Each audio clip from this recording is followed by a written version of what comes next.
Croke Park today. That was the Leinster semi-final between Laois and Louth. Now, they drew last week, so they were back to Croke Park this afternoon for the second instalment. The commentator on this one is Jim Carney, and he is joined by Colm O'Rourke.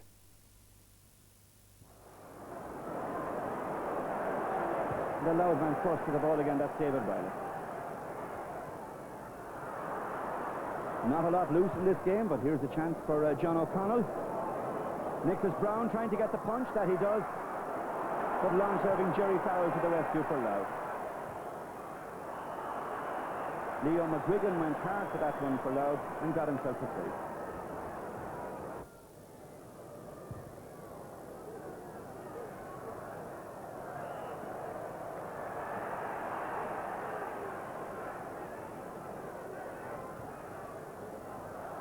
Another good run by Brendan Kearns. Nicholas Brown is calling for it. Two more Loudmen anxious to get it as well, and here's a good little sniping run by Leo McGuigan. But the pressure is back on the Loudmen, and Colm Maher takes it away.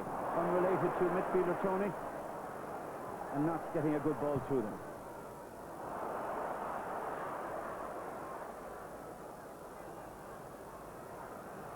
Dennis Lawlor, a lot of pace at wing back, not a good ball however, and once again it's Stephen Melia who stands under it, and Stephen Melia has possibly played more ball in this first 15 minutes than any other player there.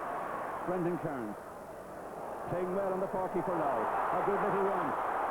Pat Butterley is going free, but there's no need to give it to Pat Butterley as Leo McGuigan takes the point himself. Good point for Louth there. Brendan Kearns who's getting a lot of balls, plays it into the middle. It wasn't a very good pass, but eventually comes to Leo McGuigan and he tips it over the bar. A lot of Laois' problems are coming from the fact that they're kicking the ball down the middle, and Stephen Melia is picking up everything there.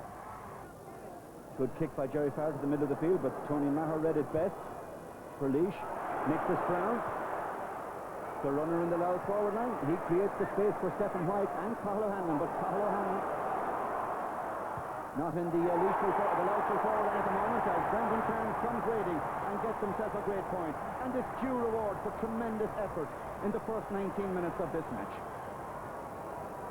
Well, Louth are completely dominating around the middle of the field, and they're getting all the breaks. I think Brendan Kearns was close to having a pick-up there, but he rounds his man very easily and kicks a very, very good point. Peter Fitzpatrick with the kick off the hand. We're well used to that now. All sideline kicks off the hand, of course. Tommy Smith, a Laois player who has been booked. Good running by John O'Connell, taking his chance well in from the start today. A good call for a ball there by Tony Maher. A great call, a great pass. And it's a point rather than a goal. Great chance of a goal for Laois there. The ball worked right down the whole length of the field. And very, very good short passing movement given out to John O'Connell, who makes very, very good ground. And the ball given out then to the wing, and when it's given across to the middle, a great ball across. And Tony Maher, I think he probably wanted to chip Jerry Farrell, but put it over. The big men go up again. O'Hanlon knocking it down, wins it at the second attempt under a bit of pressure and gets himself a free. Michael Dempsey, not letting him get on with it. It's the first attempt.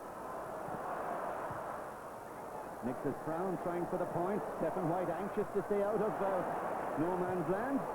And Tony McMahon with the clearance for Laois. Nicely caught by John O'Connell, coming strongly into the game for Laois. To Colm Maher, a good run by Colm Maher.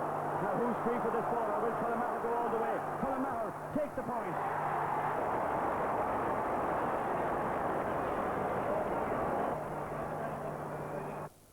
Seamus O'Hanlon, indeed, the ball bypassing him there. I know he probably wouldn't have got to it, but he did seem a little dazed and wasn't quite sure of the flight of the ball over his head. Mick Lawlor looking for the equalising point. It looked a very difficult kick, and indeed it was, but Mick Lawlor just found the confidence to go for it and get it. A great point for Laois, and puts them back on level terms. Michael Lawlor didn't seem to know where he was going, and then just turns around and puts it over. But when the ball came down, Seamus O'Hanlon definitely was in a position to go for it, but seems to be feeling the effects of that earlier belt, because he didn't go for that ball at all. Louth attacking. Seamus O'Hanlon got the initial touch actually to set up that attack as Stephen White comes raiding. 4 men on him, 2 side by side, 1 behind him, and he gets himself a free. The Laois defence, the man who won that penalty, Stephen White, the man who'll take it. Well saved by Tony McMahon in the Laois goal. He was strong, he was brave, he stood his ground, and he got the save. And there's a captain who leads by personal example. Well, there's nothing better for any team than a penalty to be saved. And Tony McMahon gets down very well. Stephen White didn't put as far away from him as he would want to, but Tony McMahon gets down very well on it again. But Louth can rescue something from it. That they do. Leo McGuigan, the man who kicked the point. And you just wonder, is it seen as an inspirational score or seen merely as consolation? Michael Turley attempting to level it. Michael Lawlor did ever so well to keep that one in play. And he's got himself a free. And this time, it'll be just that little bit. We're in the last minute of the first half. Mick Turley levels it up.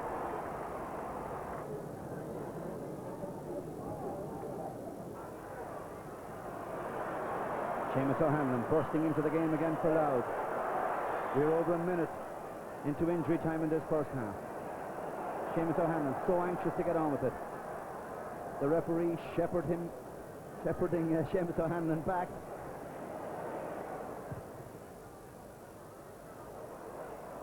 And who knows, it could be Louth who leads in the dressing room at half-time. A minute and a half into injury time. Dennis Lawlor with a good counter-attack for Laois, a pacey player. And that was a very good ball. And that's gone wide by Noel Rowe. 2 minutes and 2 seconds into injury time. 7 points apiece at half-time. A hard, tough championship match between these sides. In the early stages in particular, it was over hard.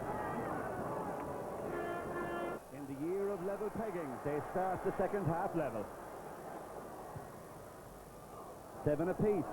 Laois first to attack. Noel Rowe.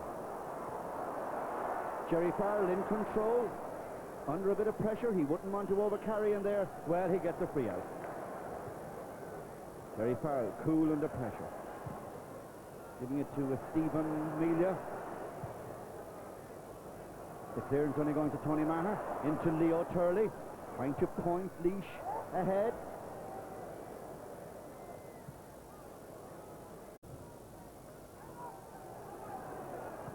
Seamus O'Hanlon getting the punch to it. Pat Rowe doing so well now at centre back. Eamon Lacey with the clearance.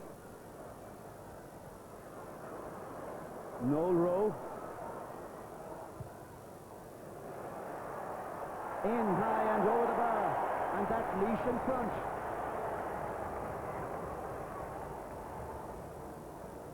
Set up from the back again by Pat Rowe, who has done very well on Eamon Lacey. And Michael Turley with that point. When it comes up to Michael Turley, he makes no mistake. And here's Michael Turley again, doing much better since he came out from the corner. To Noel Rowe, doing well since he came in as a sub. Picking off that one very sweetly indeed. And certainly the move out now of Mick Turley to the 40 and Noel Rowe in seems to be crucial for Laois. Well taken by David Mulligan. And got out of it that one nicely too. Just one look, one jinx. And got that ball away to Peter Fitzpatrick.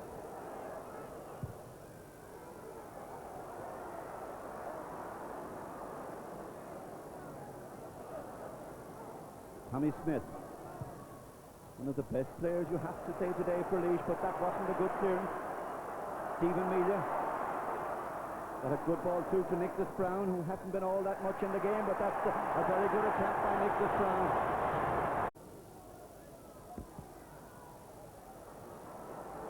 John O'Connell trying to work free for Laois.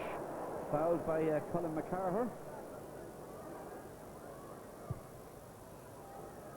Good ball by John O'Connell to Michael Lawlor. Had the confidence to go for the point, Michael Lawlor.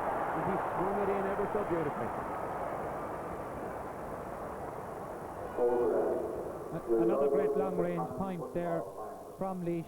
They find it easier to get points from long range than Louth when it comes to Michael Lawlor. Slips a couple of tackles, 45 yards, right over the middle of the crossbar.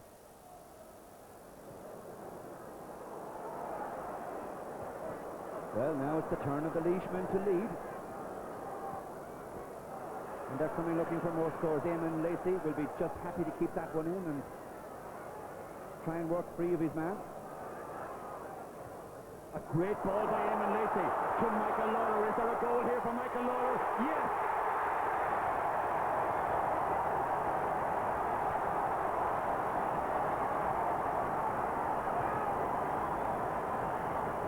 Well, that goal puts Laois firmly in the driving seat.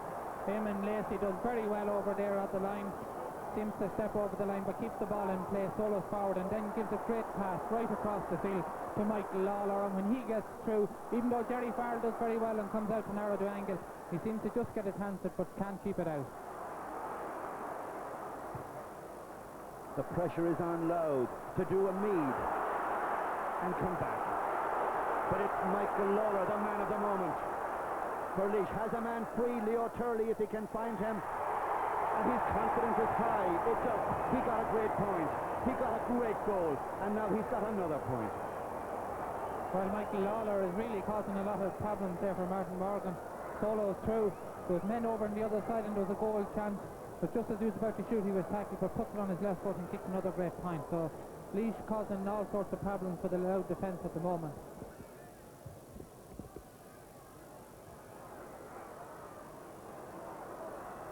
Colin McCarher for Louth, who needs scores. Nicholas Brown, the runner, trying to set one up for Liam McGuigan. There's a fisted score here, is there? Yes, there is. It's a point rather than a goal again. Well, Louth aren't going to give up. They've been behind in a lot of games in this year's championship and have fought back. Liam McGuigan sends in a very dangerous ball, and goalkeeper Tony McMahon comes out on it, and it's Nicholas Brown, I think, that gets his hand to it. And it looked as if it was going to go into the net. 4 points between them. Louth haven't died. Least of all, their gallant full-back David Mulligan. Transfers. But the referee plays on as Peter Fitzpatrick was robbed there. And here's Noel Rowe. It's a vital point for Laois. And what might have been a counter-attack is a Laois goal. That's a very good work there by David Mulligan. Initially gives it to Peter Fitzpatrick, and the ball is flicked away from him. A rather dubious tackle, but it sets Laois up for another point.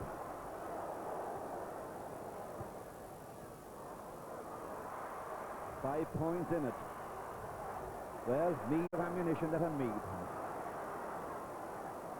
They still have time to do it on point. Here's the first attempt. Stephen White to score.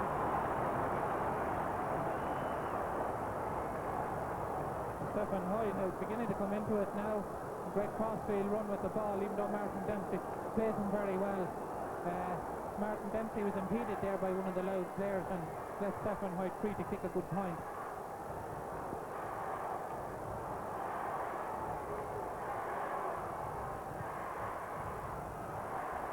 From 6, it's been cut to 4. Louth must sense that they're still in this Leinster semi-final. All of 10.5 minutes to go. A free to settle the Laoismen, however.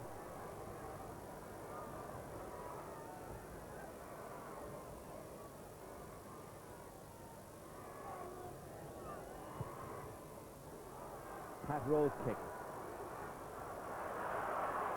Cleared by David Riley.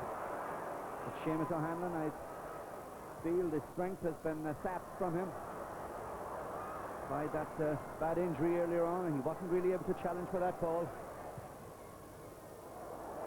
Jerry Farrell is in trouble here, and it's gone in. Michael Lawlor, the man who got it.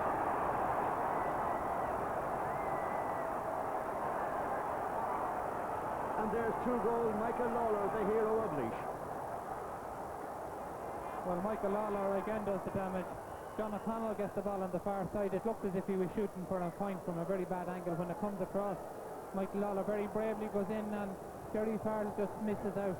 And that's the goal, I think, that's going to take Laois into the Leinster final. Yes, a disappointing second match at Croke Park today. Leo Charlie added another point for Laois to leave their final winning score 2-14 to 12 points. So I suppose at least one result in Leinster.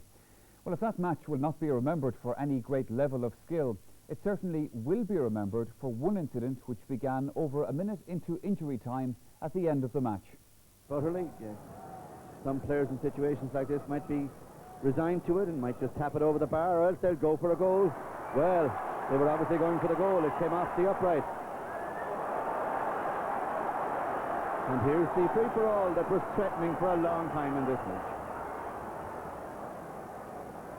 Well, considering that we're a minute and 25 seconds over time, the best thing I feel that the ref might do now is call this one off.